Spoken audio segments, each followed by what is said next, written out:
99% of small YouTubers are still starting their videos the wrong way. And it's likely because many of us just don't know how to write an intro. I mean, we're not professional script writers. See, I created this video right here. And it doesn't matter how much work I put into that video, like Mr. Beast likes to say. If people don't click, they don't watch. So I went and I studied some of the biggest names on YouTube for hours. And I noticed that there is a step-by-step framework that all the top creators use to write their intros. And once you learn it, your videos will go from this to this. And that's because all the top YouTubers like Michelle Carey, Mark Rober, and Mr. Beast understand and use a 4-step formula. And once you apply these steps, you're guaranteed to skyrocket your YouTube channel. By the end of this video, I will have shared with you what took me days to learn and give you the exact formula so you don't have to waste your time wondering why your video looks like this. So let's move on to step 1. Step 1 starts before you ever hit record. Essentially, this is how most beginners do it. And again, I was guilty of this too. You get an idea, you write the script, edit the video, and boom, you're ready to post. But then at the last second, you're like, oh yeah, I need a title and thumbnail. So you throw something together real quick just so you can hit publish. The problem with that is you're thinking like a beginner. You're saying the faster I get this video published, the more people will see my video. But that couldn't be further from the truth, because here's the reality. The viewer does not know you. They don't see the hours you put into that video. They don't see your passion. All they see is a title and a thumbnail. That's your first impression. So look at it from your viewer's perspective. They're not thinking about how much effort went behind your video. In a sea of videos all fighting for the same attention, your intro's entire job is to deliver on whatever your title and thumbnail promise. So if you haven't figured out what you're promising yet, then you can't deliver on it. Mr. Beast himself talked about this. Essentially, your title and thumbnail set expectations. And at the very beginning of the video, to minimize drop-off, you want to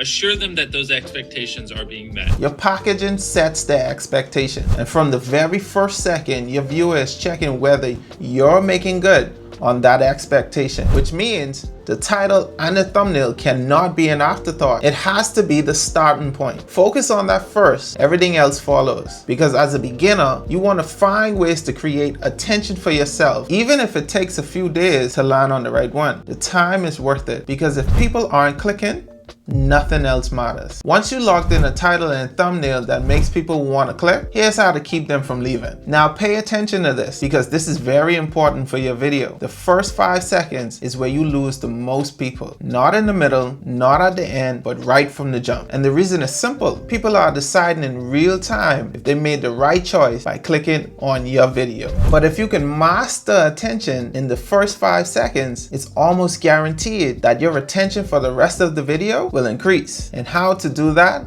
is simple. I've studied some of the top YouTubers and they all use a simple 2-step technique. First, you match your opening sentence with your title. Second, you match your opening shot with your thumbnail. That is it. You're not trying to wow anybody yet. You're just confirming they made the right choice by clicking. Let's look at an example by Michelle Carey. You can see the finish in the background and then the world race that comes across her chest. You can see the palm trees in the background and people taking photos. That's her thumbnail. Now, look at her title. Her title says, I ran 7 marathons in 7 days on 7 continents. Now, let's take a look at the first 5 seconds of her video. I am attempting to run 7 marathons on all 7 continents in 1 week. Michelle Carey isn't the only YouTuber to utilize this formula. Top YouTubers like Mr. Beast, Mark Rober, they all do the same thing. It doesn't have to be word for word or frame for frame, just close enough so that they can go, oh, this is what I came for. That's the reassurance that keeps your audience engaged. Once you've earned those first 5 seconds, the rest of the intro has 3 things it needs to do for it to skyrocket. And the best creators hit all 3 every single time. See, our brains are literally wired to need closure. The second you introduce something unresolved, a question, a tease, a result we haven't seen yet, our brains lock in because it wants the answer. You don't need anything dramatic for this. Promising a 4-step formula works. Learn something on screen works. Even just saying, and what happens next surprise me, works. Open the loop, let curiosity do the rest. After you've created that curiosity, make sure your viewer actually understands the world they're stepping into. What's the setup? Why does this matter? What do they need to know before they go deeper? Don't assume they already have the knowledge. You give it to them quickly so they can follow everything that comes next. And number 3, show the work. This is called input bias. The more effort your viewer believes went into something, the more they value it. So early in your video, show your viewer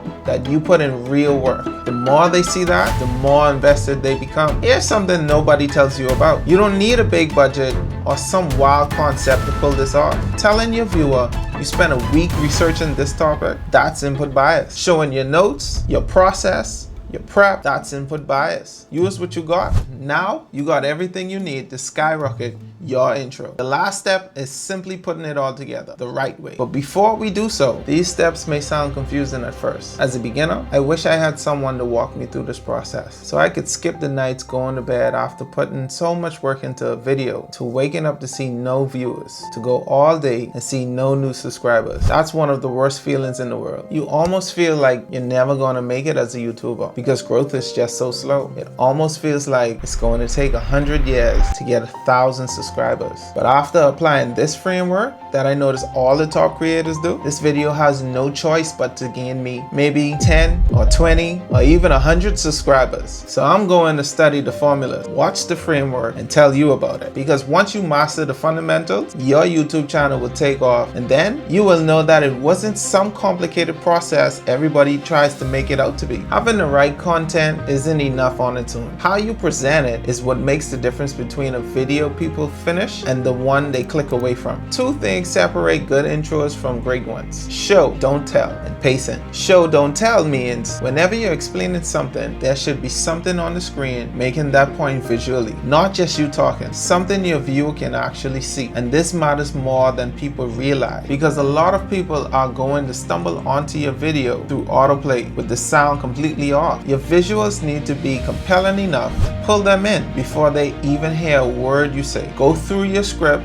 line by line and ask yourself, what can I put on the screen to show this instead of me just saying it? That becomes your short list, helping you create the right visuals or helping you capture the right footage to hook your viewers from the very beginning. Most people don't realize that pacing is a huge part when someone clicks onto your video. When someone goes full screen, they're committed. But in those first 20 seconds before that happens, they're still distracted. They're still deciding. Still one boring moment from clicking off. So your job is to keep the energy high and keep the cuts coming. The top creators change their visuals every 1 to 2 seconds, not because it looks cool, because it keeps your brain engaged. Here's how to test it. Watch your intro as back alone, then watch it somewhere noisy, then watch it with no sound. Better yet, have someone else watch it. The moment anyone looks away or reaches for their phone, mark that spot. That's your problem. Go fix it. Cut it down, speed it up, replace it. Don't fall in love with it. I know 20 to 30 seconds of video doesn't sound like it should require this much work, but now you understand why. So here's what to take with you. Build your title and thumbnail before anything else. Use the first 5 seconds to confirm the promise you made from your TNT. Use the rest of your intro to open the loop, give context, and show the work. And when you put it all together, then you will have mastered the 4-step formula all the top creators use to skyrocket your YouTube video. I'm building this channel out in real time alongside y'all. Every video I make is me figuring this thing out live and sharing exactly what I find with y'all. If that's what you're looking for, subscribe. In fact, when I was doing some research for this video, I accidentally stumbled on how to get more subscribers. So check the next video out where I show you how to get more subscribers to grow your YouTube channel. See you in the next one.